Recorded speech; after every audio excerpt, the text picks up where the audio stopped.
this is what I would go off of, the minimum specs to use the MetaQuest link. And most of the time, any computer listed as gaming should work fine. But this is going to be the minimum specs, like 8 gigs of RAM, able to run Windows 10 or 11, and then whatever the equivalent of like an Intel i5 or an AMD Ryzen 5. That's by the way, that's what I have. I'm looking at mine right here, and I have Intel Core i5. I have 8 gigabytes of RAM. So I basically have the minimum for this. I wanted I when I got this computer, it was like, it's a gaming computer. Okay, will it be able to do VR? Yeah, it can do VR. Good enough, and I bought it. Yeah. And It's true. so usually as long as it has a standalone graphics card, you're usually going to be fine. If it's like an internal graphics card, I would be a little hesitant. Like if the graphics card is like built into the motherboard, I'd be like a little hesitant.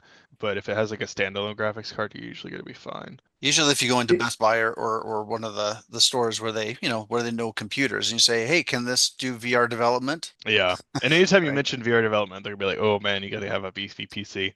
But this is the recommended Yeah. is like an i7, 16 gigs of RAM, and then like NVIDIA RTX 20, which is like the several generations. You get that for pretty like a couple $100. But And just then saying, you're just still so you done. know that it is possible to do. I mean, I'm doing it and I've had no problems at all with Hmm. the minimum.